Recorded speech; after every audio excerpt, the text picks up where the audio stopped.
Hello student, welcome and very very good morning to you. আজ তোমাদের কাছে আলোচনা করব নিউটনের গতিসূত্র, অর্থাৎ গতীয় সূত্রাবলী। এখানে তোমাদের নিউটনের গতিসূত্রের সমস্ত ফর্মুলা এবং সেগুলো কিভাবে আসছে সেগুলো দেখাবো। তাছাড়া এখান থেকে কিভাবে সহজে এমসিকিউ সলভ করতে পারো সেগুলো বলবো। ভিডিওটি ভালো লাগলে লাইক এবং কমেন্ট করবে। আর এইরকম ভিডিও পেতে হলে আমার চ্যানেলটি সাবস্ক্রাইব করে নিও এবং পাশে থাকা নোটিফিকেশন বেল অন করে নিও।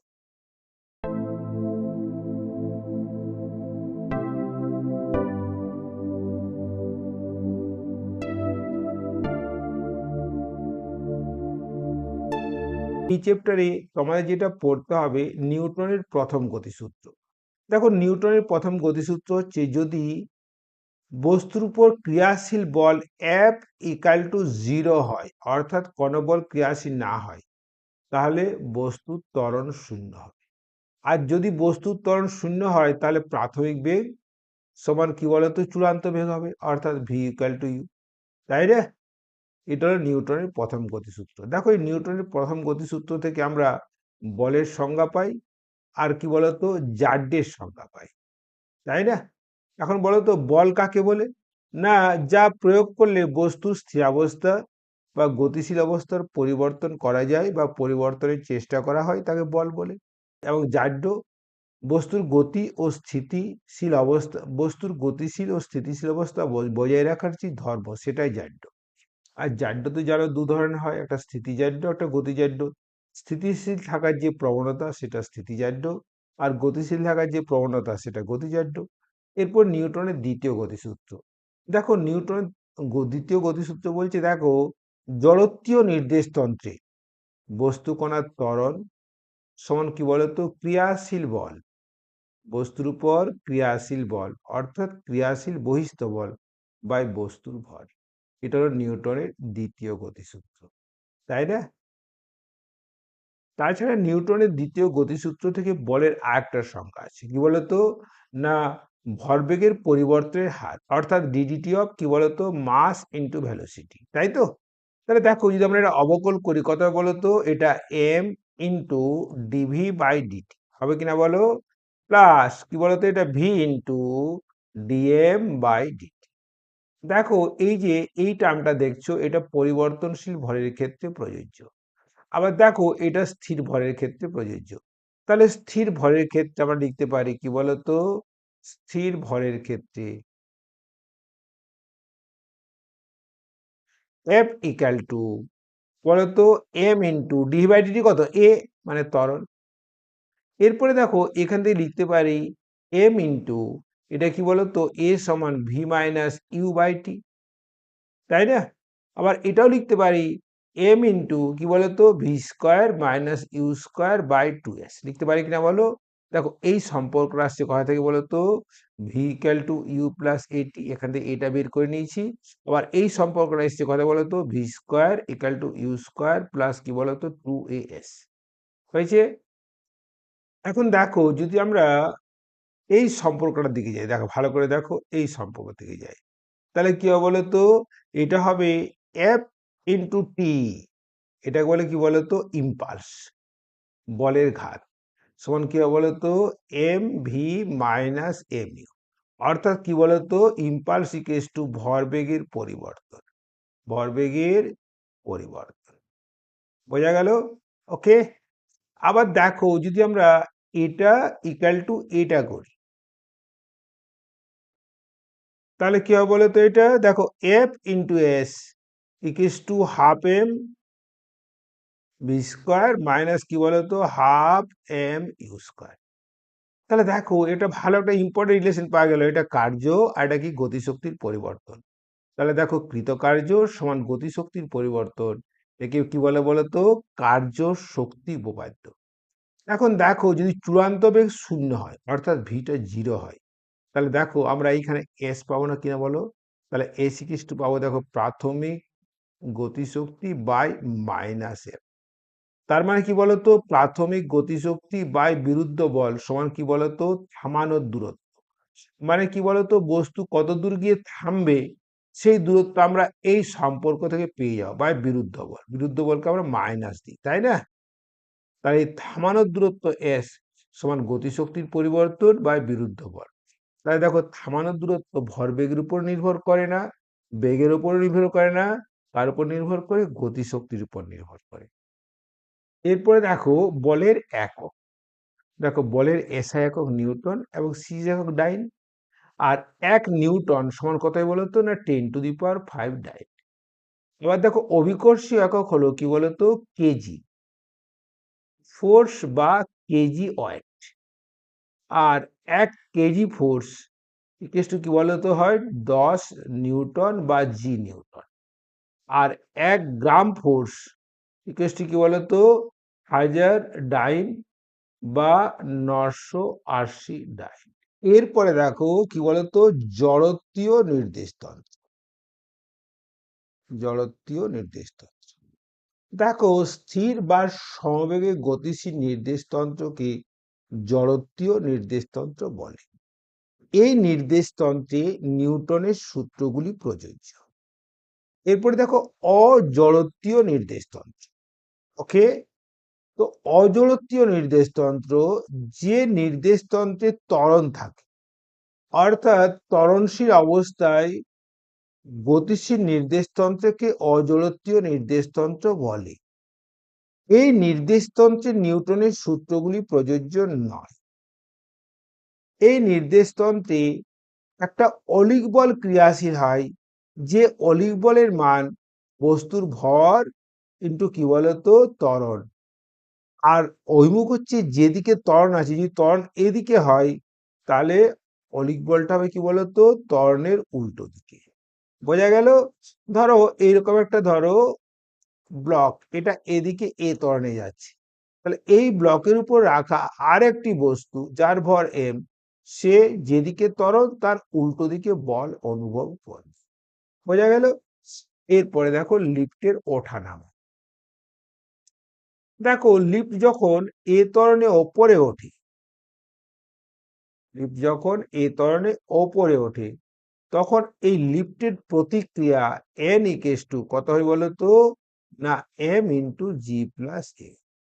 আবার দেখো যখন লিফট নিচে নামে, তাই না, তখন এই লম্ব প্রতিক্রিয়া এন কত হয় বলতো এটা N equal to m into g minus a. বোঝা গেল? এরপর দেখো রৈখিক ভরবেগের সংরক্ষণ সূত্র।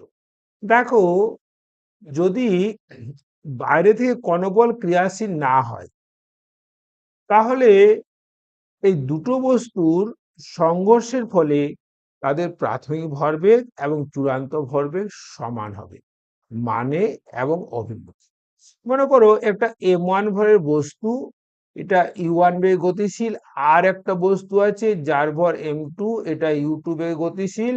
এটার সংঘর্ষ হলো, সংঘর্ষের পর দেখা গেল যে দুটো বস্তু, প্রথমটার বেগ হলো v1, তাই না, v1, আর দ্বিতীয়টার বেগ হলো v2। এই অবস্থায় আমরা লিখতে পারি, দেখো সংঘর্ষের আগে ভরবেগ কত বলতো না এম, সংঘর্ষের আগে ভরবেগ m1u1 প্লাস কি বলতো m2u2 আর ইকুয়াল টু সংঘর্ষের পরে ভরবেগ মানে কি বলতো m1v1 প্লাস m2v2। বোঝা গেল?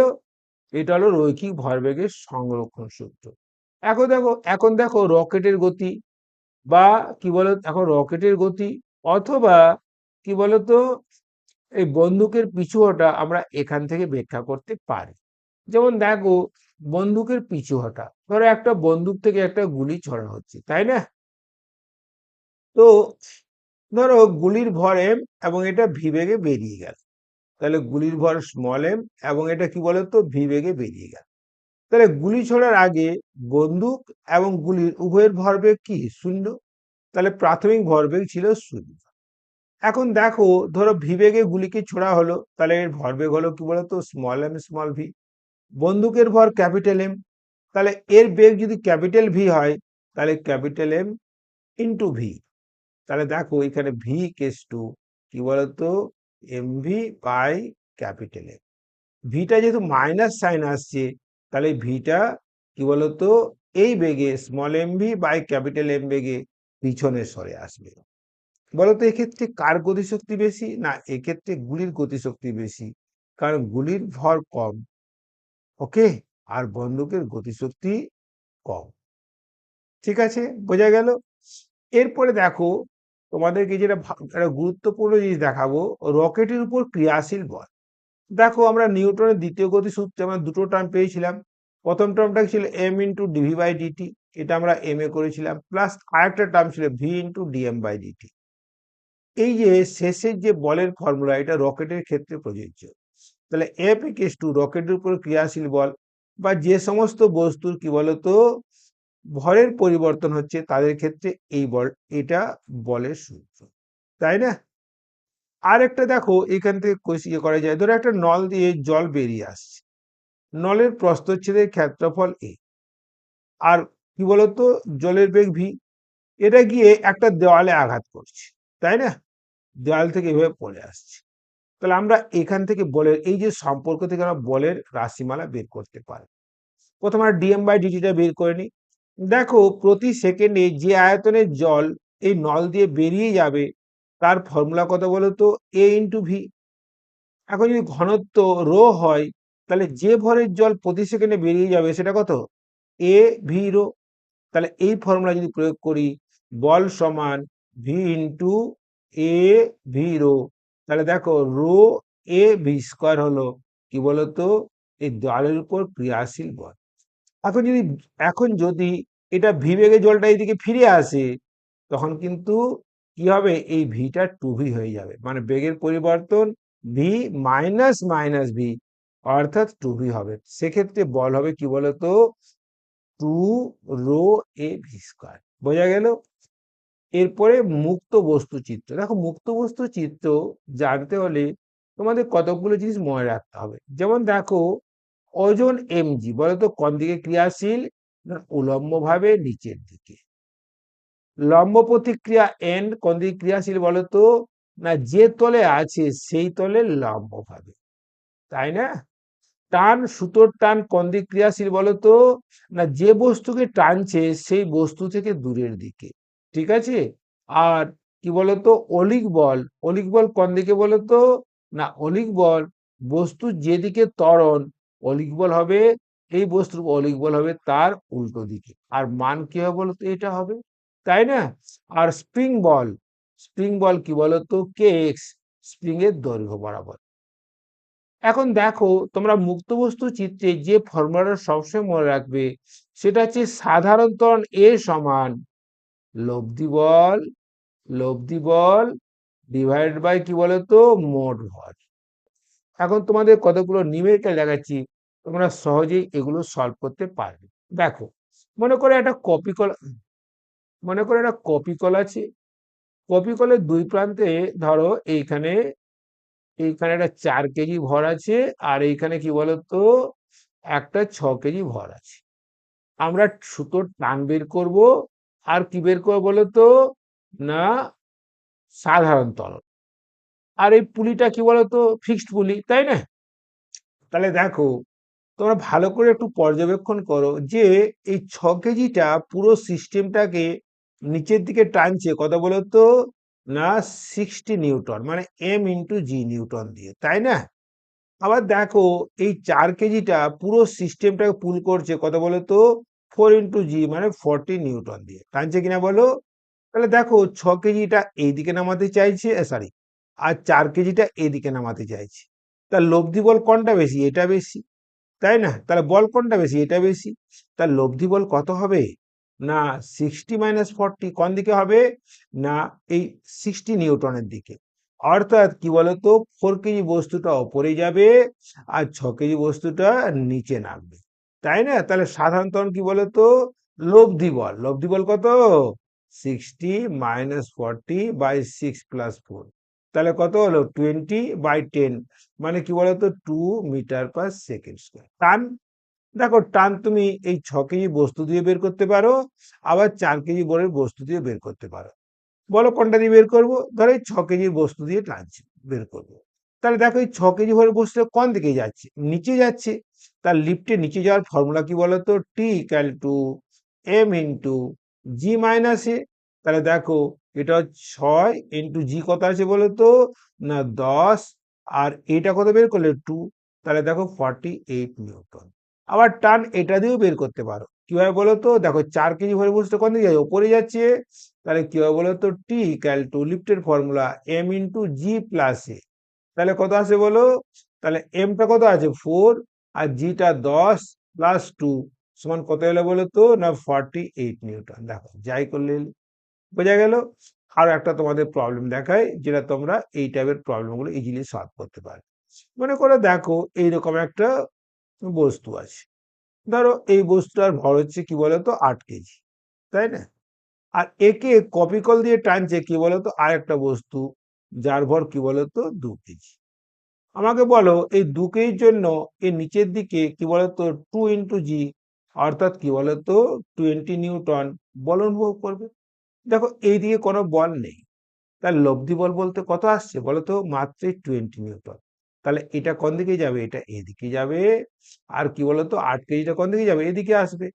তাহলে সাধারণত কি বলতো, লব্ধি বল তো একটাই, কত, 20 বাই মোট ভর কত, 2 + 8। তাহলে কত হলো, 2 মিটার/সেকেন্ড স্কয়ার এলো। এলো কিনা বলো। টান বের করবে বলো, এই 2 কেজি দিয়ে টান বের করতে চাও, তাহলে নিচে নামছে। তার লিফটে নিচে যাওয়ার ফর্মুলা, তাহলে টান, এটা টি দিয়ে দিচ্ছি, টান টি সমান 2 ইন্টু লিফটে নিচে যাওয়ার ফর্মুলা কি বলো, জি মাইনাস ই। তো 2 ইন্টু কি বলতো, এটা আসছে 10 - 2, মানে কি বলতো 60 নিউটন। বোঝা গেল। আবার একটা তোমাদের মুক্ত বস্তু দিয়ে প্রবলেম দেখায়। দেখো অনেকগুলো বস্তু আছে, ধরো এইরকম, ধরো এটা দেওয়া আছে, ধরো এটা দেওয়া আছে 2 কেজি। এখানে একটা বস্তু দেওয়া আছে, এটা কি বলতো, না 1 কেজি। বোঝা গেল। আবার এইদিকে আছে দেখো, ধরো এটা আছে 4 কেজি, হলো। আর একটা বস্তু আছে, এটা আছে কি বলতো 3 কেজি। বোঝা গেল। আর এই পুলিটা ফিক্সড পুলি, মানে এখানে বাঁধা আছে, পুলিটা মুভ করছে। তাহলে তুমি বলতে পারো দেখো এইদিকে মোট ভর কত, না দেখো ডান দিকে মোট ভর হচ্ছে কত বলতো 7 কেজি, আর এদিকে 3 কেজি। তাহলে দেখো এইদিকে তোমার মোট লব্ধি বল হচ্ছে কি বলতো 70 নিউটন। আর এইদিকে কত লব্ধি বল হচ্ছে 3 কেজি, মানে কি বলতো 3 × জি, মানে 30 নিউটন। তাহলে দেখো এই দুটো বস্তু পুরো সিস্টেমটাকে এইদিকে টানার চেষ্টা করবে, আর এই 30 নিউটন এই দুটো বস্তু এইদিকে টানার চেষ্টা করবে। কিন্তু যেহেতু এই 70 নিউটনটা 30 নিউটন থেকে বেশি, ফলে কি বলতো পুরো সিস্টেমটা কোন দিকে নামবে বলতো, না এই 70 কে এদিকে নামবে, মানে এটা এদিকে নামবে। আর এই সিস্টেমটা কোন দিকে বলতো, ওপরে যাবে, যাবে কিনা বলো। তাহলে বলো সাধারণ ত্বরণ কত, এ ধরে নিচ্ছি। তাহলে সাধারণ ত্বরণ এ সমান লব্ধি বল, দেখো এইদিকে 70 আছে, -30 বাই মোট ভর 1 + 2 + 4 + 3। তাহলে কত হলো 40/10, মানে কি বলতো 4 মিটার/সেকেন্ড স্কয়ার। এখন তোমাদের এইখানে যদি বলে এই টার্ন টি1 বের করো, এই টার্ন টি2 বের করো, তাই না? এটাও তো টি2 হবে, একই সূত্রের টার্ন সেম। আর এই টার্ন টি3 বের করো, খুব ইজি। দেখো টি1, যখন টি1 করব কি করে বের করবো বলো তো, টি1 হচ্ছে এই টি1 টানের জন্য বস্তুটি এ ত্বরণে নিচে নামছে। তো লিফটে নিচে নামার ফর্মুলা, তার টি1 ইকাল টু 3 × জি - এ। দেখো জিটা কত 10, এটা 4, তাহলে 3 × 10 - 4, তাই না, এটা 3। তাহলে কত আসছে বলো তো, না এটা 18 নিউটন আসছে। টি2, টি2-র জন্য কি বলতো, এই দুটো বস্তুই কি বলতো, এটাও এই দুটো বস্তু এ ত্বরণের নিচে নামছে। তাহলে টি2 = কত হবে, 7 × জি - এ, তাই না? 7 ইন্টু কত, 10 মাইনাস কত বলো এটা 4। তাহলে কত আসছে বলো তো 42 নিউটন। আবার টি3, দেখো টি3-র জন্য এটা এ ত্বরণের উপরে উঠছে। তাহলে টি3 কত হবে বলো তো 1 × জি+e, মানে কত বলো তো, এটা 14 নিউটন। বোঝা গেল। আশা করি ভিডিওটি খুব ভালো লাগবে এবং সামনের পরীক্ষায় তোমরা 100% নাম্বার কমন পাবে।